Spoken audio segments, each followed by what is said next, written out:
This is really, really interesting because this guy's amazing. A few months ago, after losing his job, my next guest volunteered for the clinical trials at Oxford University to try and find a potential coronavirus vaccine. That's what we're after, isn't it, Hilary? So Jack Sommers joins me now to reveal why he made that decision. It's a very selfless thing to do. Great to talk to you, Jack. Thanks ever so much for joining us this morning. So why did you decide to do this? Well, I think I just felt a little helpless, really, in the way that so many of us do. You know, I live alone. I've been socially isolating, lots of social distancing for, 6 weeks. And as you mentioned, I did lose my job, and that meant that, I had a lot more time on my hands. And, I think we're all kind of looking for something to do, something to actually have, like we clap for the NHS. Hundreds of thousands of us have downloaded the NHS app to sort of volunteer and help people. And when I saw this come up, I just thought, this is definitely something I'm going to do. This is great. I live a 10-minute walk from the hospital. I live alone. I'm young. I'm healthy. I'm a really suitable subject for this study.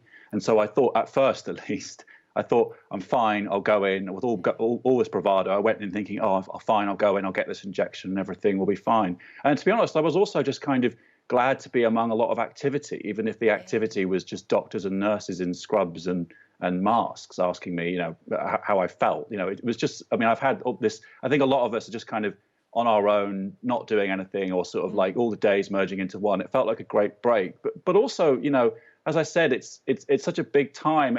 I had a feeling of like kind of, what did you do in the great coronavirus lockdown, Grandad, sort of thing. And I thought, well, this would be a really good thing to do, and I should definitely do it. And at first, I was great and all guns blazing, although I did get a little nervous. Did you have a wee wobble? Did you have a wobble when you were actually going to get the injection? Because I don't blame you if you did. I did. The day I was going to get the injection was about 10 days ago now.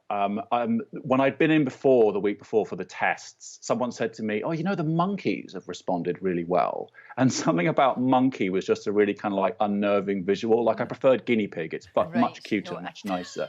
And then I thought, oh, what do I do? So I sent a tweet saying, oh, I'm having a bit of a wobble, slightly scared of needles, I've suddenly remembered.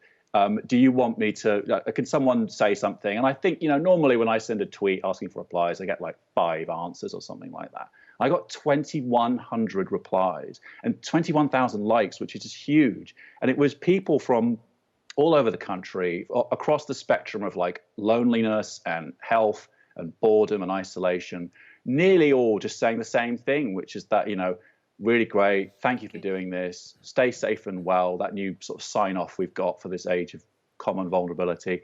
And I realized that because, like a lot of people, I think I'm living in this sort of shrunken world, and I'm just seeing the outside world through like the daily press briefings and through like arguments on social media. And that's led me to think that actually, things are quite bad outside. But I saw with all these replies that actually we're all more or less in the same boat, regardless of circumstances. We're all just kind of hoping for better times and cheering on whatever good news we can. And those replies sort of buoyed my confidence again. And I went straight back in and had the injection. And I'm pleased to say that since then, bar a sore arm and a little raised temperature on one day, I've been absolutely fine. So you've been okay, which is fantastic. Now, clearly, you don't do this for the money, because you actually don't really get paid at all. It's a couple of quid, isn't it, just for your trouble, just for like expenses and things like that. So it's nothing to do with that. This is purely because you want to help, and I think that's absolutely fantastic, because really, there is a risk. They make you very aware of the fact there is a risk. So far, so good, though, as you said, still feeling okay.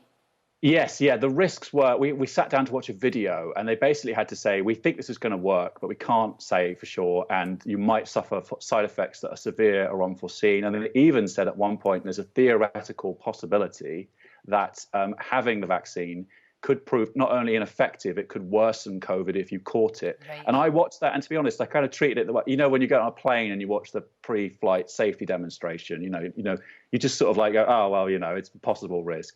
But I think as it turned out, I don't know whether I've had the vaccine or the placebo, because the placebo gives you the same side effects. But touch wood, so far, I've literally just had those few. And now all I'm doing is, they gave us a daily online diary to fill out the symptoms. And now, 10 days later, literally all I'm doing is just clicking a box saying, no symptoms, you're okay. I'm fine. You're all right. And do you get another dose of that, or is that it?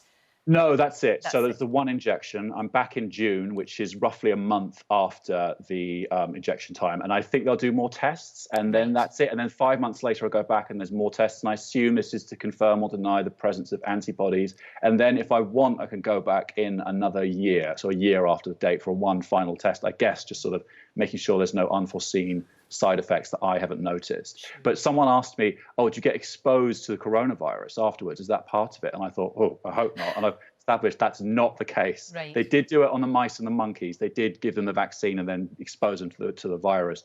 But having had this injection, I'm now just, we're under no obligation to sort of, we can leave the trial at any time. We're not living any differently to anyone else. We're all under lockdown, living on the same terms as everyone else. So I'm not going to face more doses or anything like that. You say you're living in the same as everyone else. You absolutely are, of course. But at the same time, you've done something that is really important and could be a massive breakthrough. I mean, Hilary, I think this is...